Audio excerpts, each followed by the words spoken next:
குருவே சர்வலோகானாம் விஜதே பவரோகியனாம் நிறையே சர்வ வித்யானாம் ஸ்ரீ தட்சிணாமூர்த்தி குருவே நம. வணக்கம். மீண்டும் உங்களை சந்திப்பதில் மகிழ்ச்சி அடைகின்றேன். எல்லோரும் இன்புற்றிருக்க வேண்டும், வேறொன்றும் செய்யாய் பராபரமே. திருச்சிராப்பள்ளி தாயுமான சுவாமிகளை சிந்திக்கின்றேன். வணக்கம், நமஸ்காரம்.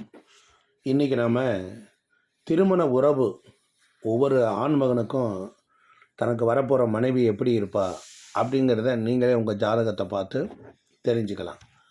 பொதுவாக எல்லாருக்கும் ஒரு எதிர்பார்ப்பு இருக்குது. ஒரு நல்ல அழகிய படித்த மனைவி நமக்கு வரணும் அப்படின்னு எல்லாரும் எதிர்பார்க்கறது நல்லது. இங்கே ஜாதகத்தில் லக்னம் அப்படிங்கிற கட்டத்தில் இருந்து 7ஆம் வீடு அப்படிங்கிறது தான் திருமண உறவை குறிக்குது.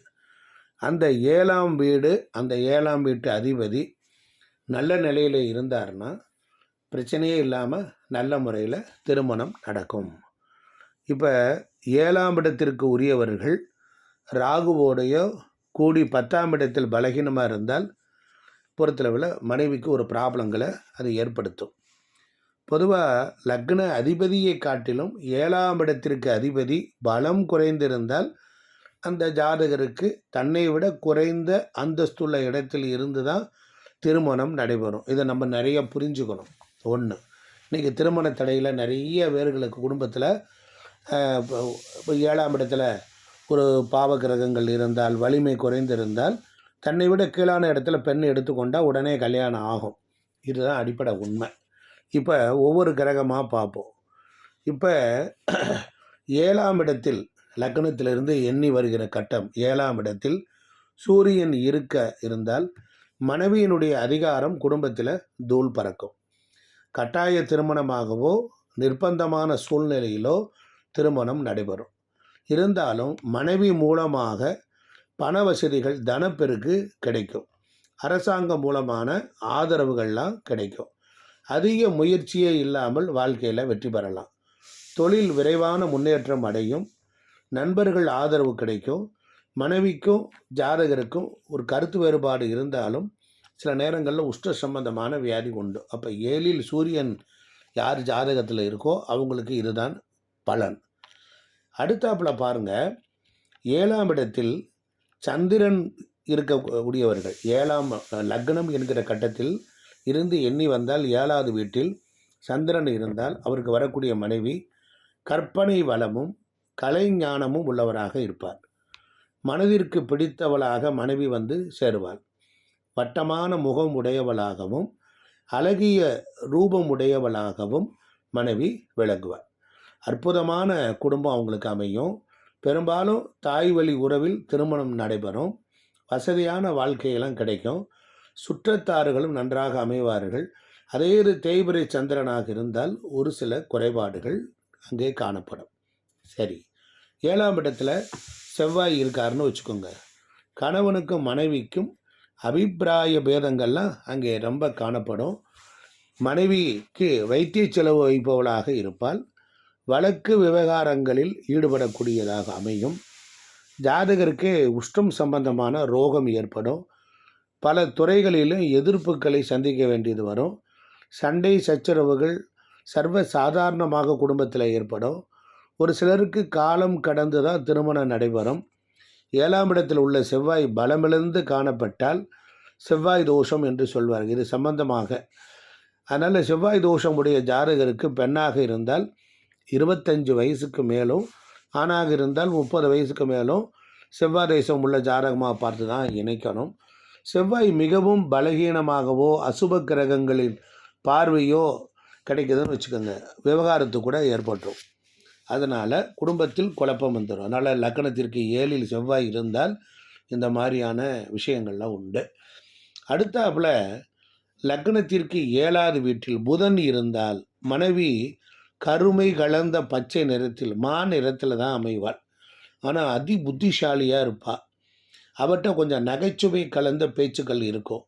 நல்ல இடத்தில் திருமணம் நடைபெறும்.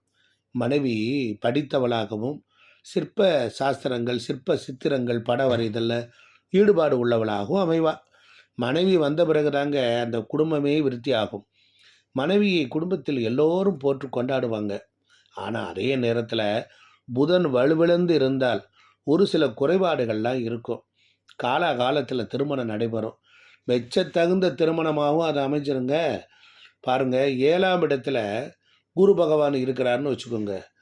அவங்கெல்லாம் கொடுத்து வைத்தவர்னே சொல்லலாம். உயர்ந்த குடும்பத்திலிருந்து அந்த குடும்பத்துக்கு மனைவி வருவாள். சர்வ லட்சணங்களும் பொருந்திய மனைவி வருவாளாம். நல்ல புத்திரவதியாகவும் இருப்பாளாம். மனைவி வந்த பிறகு தான் செல்வமெல்லாம் விருத்தி ஆகுமா.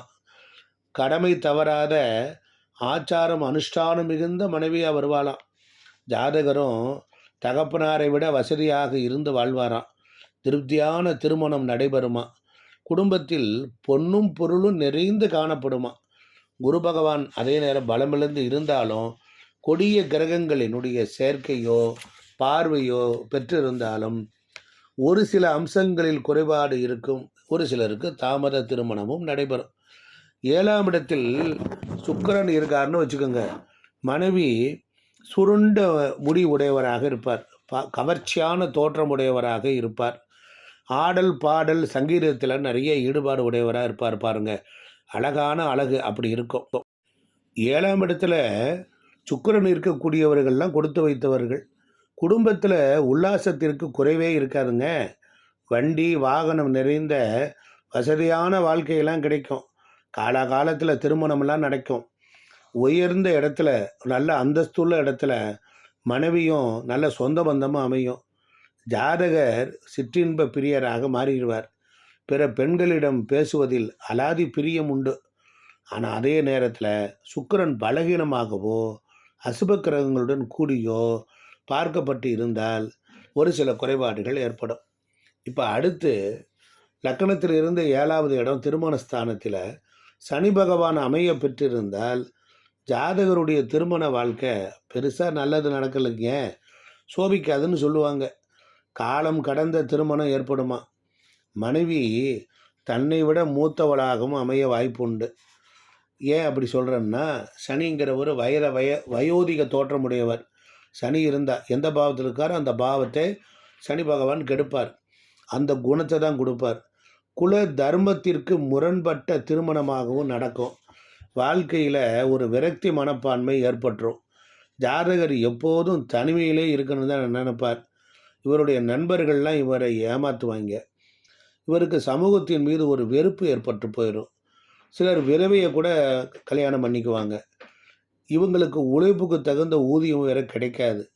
திருமணம் ஏற்பட்ட பிறகு குடும்பம் நாளுக்கு நாள் ரொம்ப சீனமான நிலையை நோக்கி போகும். இருந்தாலும் மனைவி ஜாதகருக்கு பணிவிடைகள்லாம் செய்வார். ஆனால் ஜாதகர் மனைவியை அலட்சியப்படுத்துவார். இல்லற சன்னியாசியாக, அதாவது குடும்பத்துக்குள்ளரே இருந்தாலும் குடும்ப பற்றுதல் இல்லாமல் வாழ்க்கையை நடத்த வேண்டிய நிலை வரும். ஏழ்மையான குடும்பத்திலிருந்து தான் மனைவி அமைவாள். தோற்றமும் பெருசாக நல்லா இருக்காது. மனைவியின் மூலம் தண்டை செலவெல்லாம் வந்து சேரும். மனைவியினுடைய சொந்த பந்த வர்க்கத்தினர்கள்ட்டையும் தொல்லையும் கவலையும் வந்துக்கிட்டே இருக்கும். அதே நேரம் குரு பகவான் நல்ல வலிமையாக இருந்து அந்த சனி பகவானை பார்த்தால் ஜாதகர் கடைசி காலத்தில் சன்னியாசியாகி உலக சேவைக்காக சென்றுடுவார்னு சாஸ்திரம் சொல்லுது. அதே நேரம் அந்த சனியை செவ்வாய் பார்த்தால் சனியினுடைய தொல்லை கொஞ்சம் குறைவதற்கு வாய்ப்பு இருக்குது. இவ்வளோதாங்க. அதே நேரம் நம்ம லக்னத்திற்கு 7ஆம் வீட்டில் ராகு இருந்தால் அவங்களுக்கு எப்படி பலன்கள்? காலம் கடந்த பின்பே திருமணம் நடைபெறும். இவங்களுக்கு சொந்த வீடு இல்லாததுனால ராகுக்கு தன்னுடன் சேர்ந்த பார்த்த கிரகங்களின் பலனையை தான் அவர் பிரதிபலிப்பார். அதனால் ராகு 7ஆம் இடத்துல வலுவுடன் நின்று சுபக்கிரக சேர்க்கையோ பார்வையோ பெற்றால்னு வச்சுக்கோங்க, தம்பதிகள் இருவரும் ஈருடல் ஓர் உயிராக திகழ்வார்கள் அப்படின்னு சொல்கிறாங்கல்ல, அதே மாதிரி தான். ராகு யோகக்காரகன் என்பதால் ராசி நவாம்சத்தில் வலுவுடன் இருந்தாலும் உலக இன்பங்கள் அனைத்தையும் தந்து போக்கியங்களில் மூழ்கடித்துடுவாங்க. அதனால் இந்த ராகு பகவான் பொறுத்தளவில் இருக்கிறது நிறைய விஷயங்கள் அங்கே இருக்குது. ராகு இருக்கிறனால குடும்பங்களில் பொறுத்தளவில் பிடிவாத குணமும் பழிவாங்கங்களுக்கு அஞ்சாதவர், புத்திர தோஷமும் கலத்திர தோஷங்களும் ஏற்படுறதுக்கு வாய்ப்பு உண்டு. அதனால் பெண்களால் 25 வயதிற்கு மேலும் ஆண்களால் 30 வயதிற்கு மேலும் தான் ஜாதகத்தை ஒரு முறைக்கு பல முறை ஆராய்ந்து பார்த்து திருமணம் செய்யணும். சிலருக்கு காதல் திருமணமும் நடைபெறும். புரியுதுங்களா? அடுத்து பெரும்பாலும் 7ஆம் இடத்துல இந்த ராகு இருக்கக்கூடியவங்களுக்கெல்லாம் நல்லா பார்த்து தான் திருமணம் பண்ணணும். பெரும்பாலும் அந்நியராக, வெளிநாட்டுக்காரராக அல்லது புதிய அறிமுகம் உள்ளவங்க தான் அவங்களுக்கு திருமணம் அமையும். சரி, ராகு இருக்கிறது நிறைய பிரச்சனைகளையும் கொடுக்கும், யோகத்தையும் கொடுக்கும். சுப கிரகங்கள் பார்த்தாச்சுன்னா நன்மையை தரும். பாவ கிரகங்கள் பார்த்தாச்சுன்னு சொன்னால் ஓரளவுக்கு சுப கிரகம் பார்த்தாச்சுன்னா கடுமையான பலன்களை தரமாட்டார். பாவ கிரகங்கள் பார்த்தாச்சுன்னா அதோடைய வேலையை அதிகமாக செய்வார். சரி, அடுத்தாப்புல லக்னத்திற்கு 7வது வீட்டில் கேது பகவான் இருக்காருன்னு வச்சுக்கோங்க. இவங்களுக்கெல்லாம் கேது ஞான முதிர்ச்சி உடையவராக ஆயிடுவாங்க. ஆனால் என்ன, இல்வாழ்க்கையில் வெறுப்பு ஏற்படும், தனிமையை விரும்புவாங்க. இவங்க சுற்றத்தாரில் நன்றாக அமைய மாட்டாங்க. உங்களுக்கு அடிக்கடி பிரயாணங்கள் போவாங்க. அதனாலேயே பிரயோஜனங்கள் சரிவர இருக்காதுன்னு வச்சுக்கோங்க. ஒரு சிலருக்கு காலம் கடந்து தான் திருமணம் நடைபெறும். ஆமாம், காலம் கடந்து. பொதுவாக 7ல் கேது இருந்தால் இல்லற வாழ்க்கையில் விரக்தி தான் மிஞ்சும். ஆமாம், அதே நேரம் இல்லற வாழ்க்கை அவ்வளவு தூரம் சிறப்பாக இருக்கிறதில்ல. ஆமாம், அதாவது நீச்ச ஸ்திரீ, இப்போ கெட்ட பெண்களுடைய சகவாசம், விதவை ஸ்திரீனுடைய சகவாசம், சின்ன வீடு, இவற்றால் இந்த வாழ்க்கையில் பலவிதமான சங்கடங்கள்லாம் ஏற்படும். மனைவிக்கு கூட உடல்நிலையும் மனநிலையும் பாதிக்கப்படும். ஒரு சிலர் விதவை திருமணம் தான் பண்ணிக்கிறத பார்த்துருக்குறோம். ஒரு சிலர் மனைவியை வாட்டி வரைச்சிருவாங்க. இவங்களுக்கு குடும்பம் நடத்த தெரியாது. சிலர் இடரத்தை வெறுத்து கடைசி காலத்தில் சன்னியாசி ஆகிடுவாங்க. கேது பலமிழந்து இருந்தால் மட்டும்தான், அசுப கிரக சேர்க்கையோ பார்வையோ பெற்று இருந்தால் கபட சன்னியாசி ஆகிடுவாங்க. பொதுவாக வாழ்க்கையில் கசப்பும் வேதனையும் தாங்க மிஞ்சும். ஆமாம், இப்படிப்பட்ட நிலையில் அந்த கிரகங்கள், அதாவது திருமண வாழ்க்கை, இவங்க எல்லாரும் சிவ வழிபாடு பண்ணணும். யார் யாருக்கு மோசமாக இருக்கோ, ராகுக்கு துர்க்கை வழிபாடும், கேதுவுக்கு விநாயகர் வழிபாடும் செய்ய நன்மை உண்டாகும். பொதுவாக செவ்வாய் இருக்கிறவங்க சுப்பிரமணியர் வழிபாடு செய்ய இல்லற வாழ்க்கையில் ஒரு சிறப்பான நல்ல அந்தஸ்தை தாராளமாக பெறலாம். இந்த வீடியோ பிடிச்சிருக்கிறவங்க பார்த்துட்டு ஷேர் பண்ணுங்கள். நம்ம தமிழ் சூரி சிவம் யூடியூப் சேனலை லைக் பண்ணுங்கள், ஷேர் பண்ணுங்கள். நன்றி, வணக்கம். திருச்சிற்றம்பலம், தில்லையம்பலம். வாழ்க வளமுடன், வாழ்க வையகம், வாழ்க.